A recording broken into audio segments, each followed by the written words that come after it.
President Trump is imposing new tariffs. He says copper imports will soon face a 50% levy, at just 50% like steel. when they are imported into the United States. And that's a big deal because the U.S. imports about 50%. Imagine waking up to this headline. Copper prices hit record highs overnight after the U.S. slaps a 50% tariff on imports. Yes, you heard that right, 50%.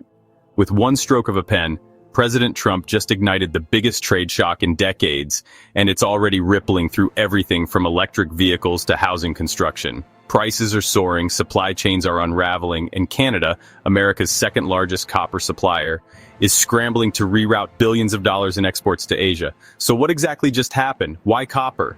And what does this mean for your next car, your next home, even the lights in your living room? Let's unpack it. Just hours after Wall Street closed on July 10th, President Trump signed a Section 232 proclamation slapping a 50% tariff on every pound of imported copper, effective August 1st. The White House framed it as a national security move, claiming America needs to safeguard critical minerals. But here's the reality. Half of the copper feeding U.S. factories is imported. In 2024 alone, the U.S. brought in 810,000 tons of refined copper. And now, every single pound will carry the same tax burden as a luxury car. To add more pressure, the proclamation pushed the negotiating deadline back to August 1st. That gives Canada, China, and the European Union just 3 weeks to strike side deals, or watch the tariff lock in permanently. Trade lawyers call it pressure first, negotiate later, a classic Trump play. But the market didn't wait to react. Within minutes of the announcement, copper futures in New York rocketed to a never-before-seen $5.95 per pound, a 13% jump in a single session, the steepest one-day rise in the contract's history. For perspective, U.S. copper prices are now trading 25% above London Metal Exchange prices, creating an unprecedented arbitrage gap. Traders are literally rerouting container ships mid-ocean to exploit the price difference. Shares of American mining giant Freeport-McMoRan ticked higher. But north of the border, Canada's mining-heavy TSX Materials Index tumbled, because the country's $9.3 billion copper lifeline is suddenly in the crosshairs. Here's why Canada is vulnerable. Much of the copper mined in Quebec and British Columbia isn't smelted domestically. Instead, it's shipped to Asia for processing, then re-imported into the U.S. as refined metal. Trump's tariff doesn't just hit finished copper. It gums up the entire North American supply chain. Prime Minister Mark Carney vowed to protect Canadian businesses by every legal and diplomatic tool available. WTO litigation, maybe. Retaliatory tariffs, also on the table. But Canada's private sector is moving faster than Ottawa. Teck Resources, one of the country's biggest miners, has already booked warehouse and port space to ship directly to Asia instead of U.S. buyers. CEO Jonathan Price admitted this contingency plan was activated months ago, right after Trump slapped aluminum duties in March. So overnight, a tariff meant to protect U.S. industry is rewiring decades of cross-border trade. So what does a 50% copper duty actually mean for everyday people? Let's start with cars. Copper is critical for electric vehicles, up to 80 kilograms per EV, about 4 times what a gas car needs. That means every 5-cent increase per pound adds about $90 to the cost of materials. At today's futures prices, Trump's tariff alone adds over $220 per car. Cox Automotive estimates that even a 25% copper levy already tacks on about $6,000 to a Canadian-built car. A full 50%? That pushes the surcharge into 5-figure territory before the car even hits the showroom floor. And it's not just cars. High-voltage transmission lines, the backbone of America's energy grid, use nearly 5 tons of copper per mile.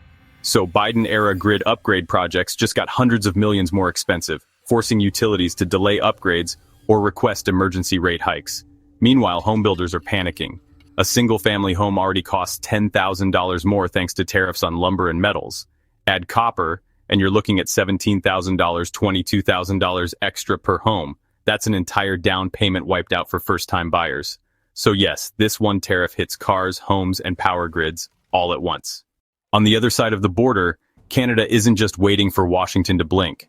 Teck Resources is accelerating shipments to South Korean smelters, then hedging the finished metal on the Shanghai Futures Exchange, essentially cutting the U.S. out of the loop. Quebec officials are already flying to Lima and Santiago to line up alternative buyers, Industry insiders say Ottawa might even waive export permit fees to help miners pivot to Asia and avoid layoffs. But time is running out. Carney's advisors insist retaliation is still on the table. Yet WTO litigation could take years, far longer than it will take the tariff to hammer construction sites, auto plants, and data center projects. Canada is too integrated to walk away, but too exposed to stand still.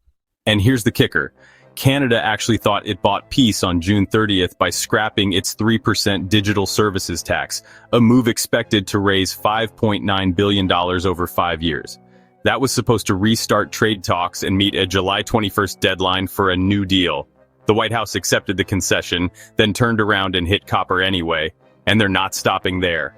U.S. negotiators are already hinting that pharmaceuticals could face a 200% tariff wall if Canada doesn't sign before the August 1st clock runs out. So this isn't just about copper, it's about leverage.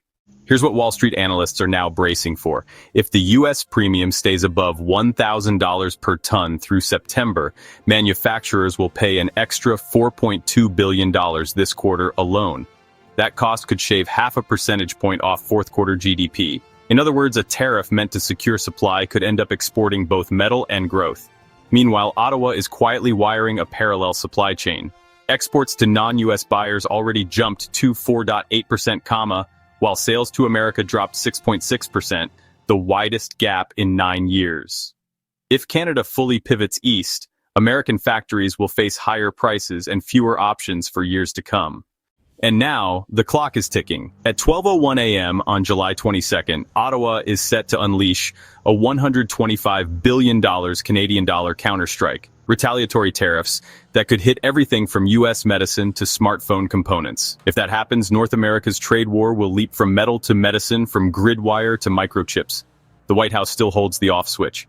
But will Trump retreat to avoid inflation and fractured alliances? Or double down? Gambling that voters will pay a premium for security? The next 10 days will decide whether we rebuild a 1930s-style tariff wall or sketch a modern deal that keeps copper, cars, and credibility flowing. So what do you see coming, a last-minute handshake or a full-blown showdown? Drop your thoughts below, because your prediction might just be tomorrow's headline.